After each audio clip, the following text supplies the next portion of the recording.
শীতকাল মানেই নানা সবজির বাহার, তারই অন্যতম হলো বাঁধাকপি। আর সেই বাঁধাকপি দিয়েই আজকের এই রাজকীয় স্বাদের বাঁধাকপির তরকারি, যা ভাত, রুটি কিংবা পরোটার সাথে খেতে দিব্যি লাগবে।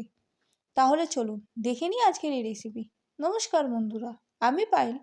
আপনারা দেখছেন পায়েলের পাকশালা ইউটিউব চ্যানেল। প্রথমেই আমি বাঁধাকপি, আলু, পেঁয়াজ ও টমেটোগুলোকে ঠিক এইভাবে কেটে নিয়েছি। এবার রান্না শুরু করার আগে একটা মশলার ঘোল বানিয়ে নিই। তাই জন্য এই বাটির মধ্যে দিয়ে দিচ্ছি 1 চামচ হলুদ গুঁড়ো, 1 চামচ জিরের গুঁড়ো, আর 1 চামচের থেকে একটু বেশি ধনের গুঁড়ো, আর দিচ্ছি 1 চামচ লাল লঙ্কার গুঁড়ো। এবার পরিমাণ মতন জল দিয়ে একটা পাতলা ঘোল বানিয়ে নেব।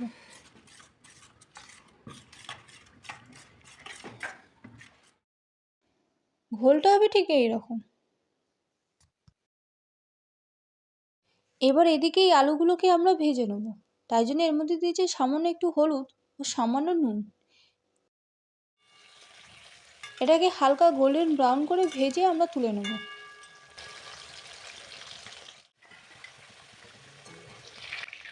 সম্পূর্ণ আলুগুলো ভাজা হয়ে গেল। এবার এগুলোকে একটি পাত্রে তুলে নিই।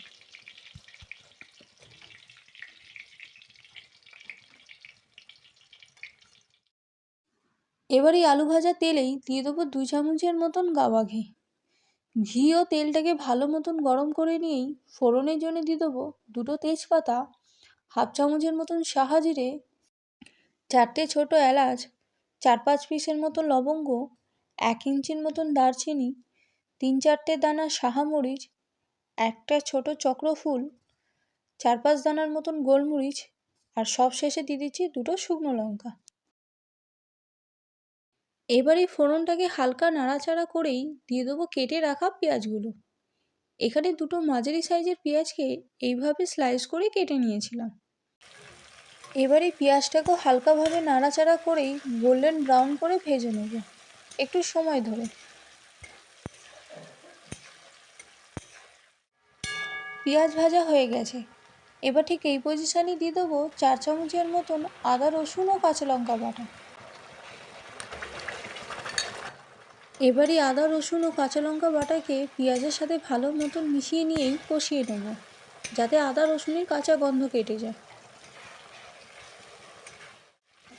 আদা রসুনের কাঁচা গন্ধ কেটে গেছে।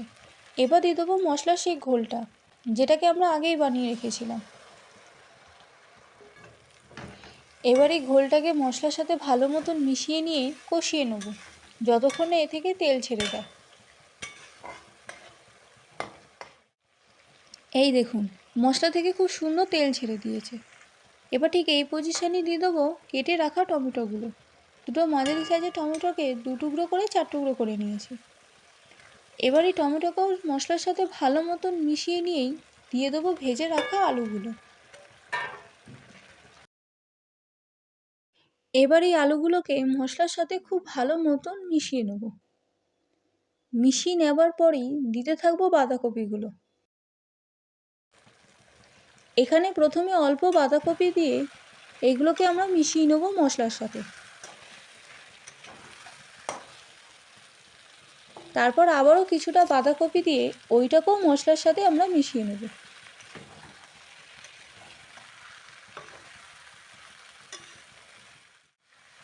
ঠিক একইভাবে একের পর এক এরকমভাবে বাঁধাকপি দিয়ে মশলার সাথে মেশাতে থাকবো, যাতে বাঁধাকপি প্রথম থেকেই মশলার সাথে খুব ভালো মতন মিশেও যায় এবং খুব ভালো মতন মজেও যায়।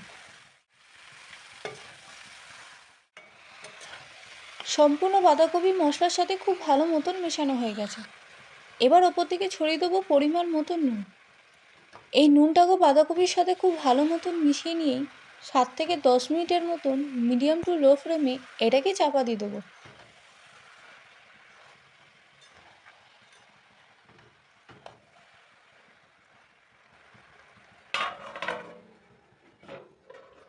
ঠিক 10 মিনিট পর এবার দেখে নিই বাঁধাকপির কী অবস্থা।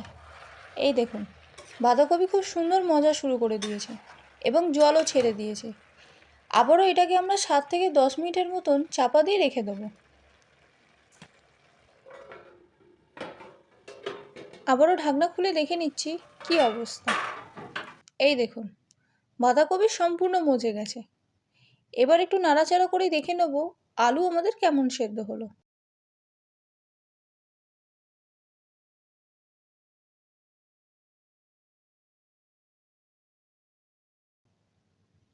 এই দেখুন, আলু আমাদের সম্পূর্ণ সেদ্ধ হয়ে গেছে। তবু ওই বাঁধাকপির মধ্যে একটু জলজলে ব্যাপার আছে। এটাকেও আমরা শুকিয়ে নেবো হাই ফ্লেমে।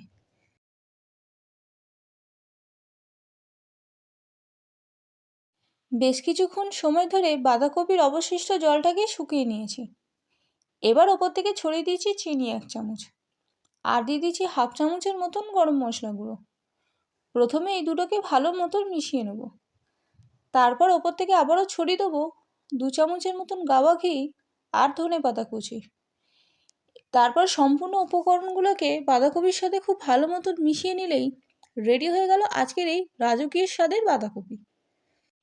এবং স্বাদের বৈচিত্র্য আনতে রাজকীয়ভাবে এই বাঁধাকপি তরকারিটি বাড়িতে অবশ্যই ট্রাই করতে পারেন।